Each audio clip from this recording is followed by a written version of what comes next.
Hello， 大家好啊！上次測試完 Osmo Pocket 嘅廣角鏡之後呢，其實有啲朋友呢話仲有第二隻品牌嘅廣角鏡嘅喎。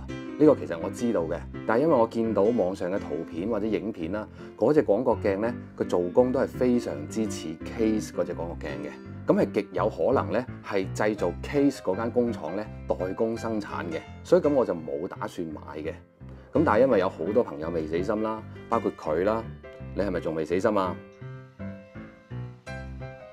係咪仲想試第二隻廣角鏡啊 ？OK， 咁我就買俾你試下啦。嗱，買咗俾你啦。呢隻咧就係市面上所謂第二隻嘅廣角鏡啦。咁佢係 Ulanzi 呢個牌子嘅。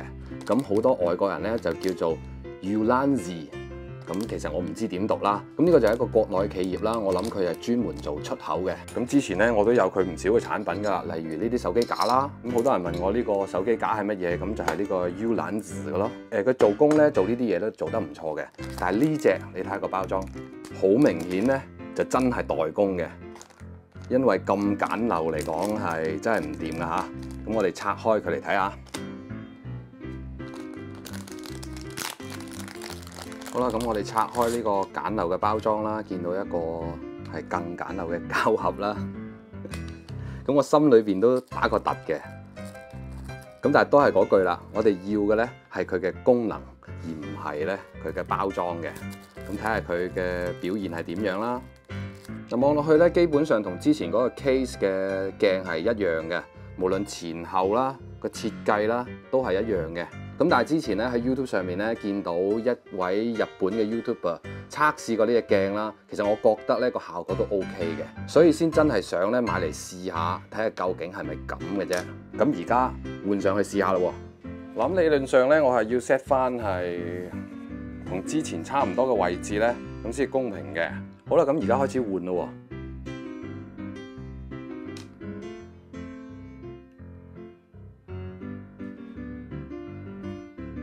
好啦，換咗上去之後咧，見到個畫面咧係尚算可以嘅，扭曲就係必然噶啦。咁之前睇到啦，左上角嘅位置係一片模糊嘅，而家啲魚咧係都可以嘅，係可以接受嘅。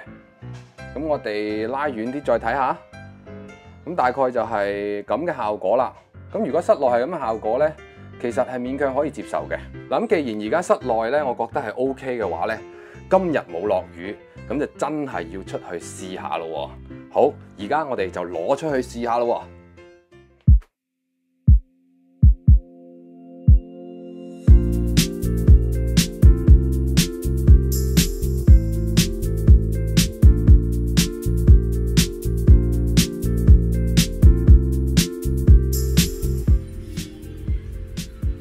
嗱，呢個地方夠晒開揚啦，咁我哋而家嚟測試咯喎。放個鏡上去啦，咁我哋留意到啦，頭先係影唔到呢個公路嘅，同埋隧道嘅入口嘅，而家全部都影到啦。咁但係有冇見到左下角尤其明顯公路上面嗰啲線條呢係模糊嘅？咁之前喺室內呢，可能因為全部係白色啊，所以好難發現呢個位呢係模糊嘅。咁但係而家個角位呢出現咗一啲好複雜嘅線條呢，就發覺佢係唔清晰噶啦。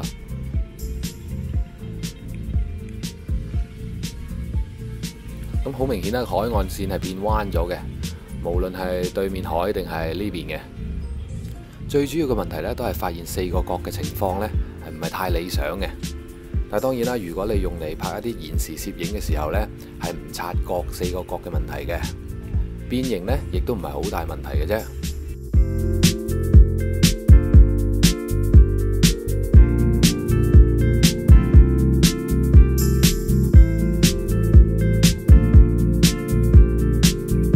咁見到啦，延時攝影嘅效果咧，仲算可以嘅，因為你嘅焦點係唔會擺喺四邊嘅，都係擺喺個動態上面啦。但係如果當你拍一啲正常嘅畫面嘅時候咧，你就會好留意四邊嘅問題噶啦，甚至乎扭曲嘅問題咧，你都會好覺眼嘅。咁係咪咁樣？我淨係攞佢嚟拍室內咧？因為頭先室內嘅畫面係 OK 嘅，但係其實唔係嘅，因為我之前咧都發現咗一啲好嚴重嘅問題。咁我哋而家翻室內，再同大家講下。嗱，就算你喺室內錄咧，其實都會遇到兩個問題嘅。呢個問題好明顯啦，我大概錄咗幾分鐘啦，咁佢個鏡頭已經開始震啦。其實就係因為咧，呢個鏡頭咧係超過咗佢雲台承重嘅極限。如果佢耐咗嘅時候咧，你睇下，或者你平時揸住佢上下震嘅時候，咁係更加會加重咗呢個雲台嘅受力嘅，咁佢就會震啦。佢必須要用好多力嚟穩定個雲台嘅，同埋咧，你睇下上下震得多嘅時候，佢必然咧係會出錯嘅。咁另外咧，仲有一個問題啦，就係你咁樣做之後咧，你會發覺係好熱嘅。而家大概6分零鐘啦，個雲台咧已經係辣手噶啦。咁除出嚟嘅鏡片咧都係辣手嘅。咁呢個都係一個隱患咯。咁你話冇問題啊？我哋拍廣角嘅時候先裝上去啫嘛，可能拍幾分鐘嘅啫，但係就需要咁嘅畫面。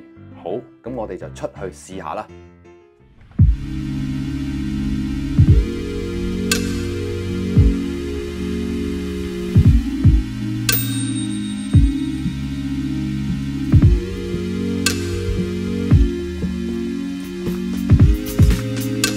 出到嚟咧，換呢啲鏡咧係最麻煩噶啦，又細啦，又難貼啦。嗱，好，貼咗上去啦，仲係留意翻左下角啦。左下角嘅人咧係唔清楚嘅，行出嚟嘅人咧係模糊嘅。但上面紅綠燈嗰條橫杆咧就可能唔關佢事嘅，因為本身係彎嘅。同樣你又可以留意下右上角啊，因為右上角咧比較屬於係黑色，係單色。而且唔係太複雜啊，所以就算佢模糊咧，你都係睇唔出嘅。如果呢個時候你覺得個畫面係 OK 嘅話咧，咁之後我就發現咗一個大嘅問題，同大家演示一下咯。嗱，而家嘅拍攝係正常嘅，跟住我向下移動，再向上移動少少。嗱，問題嚟啦，大概係45度嗰個位，鏡頭就會出現猛烈嘅震動。如果呢個時候你向上或者向下調整下角度咧，其實都可以修復嘅。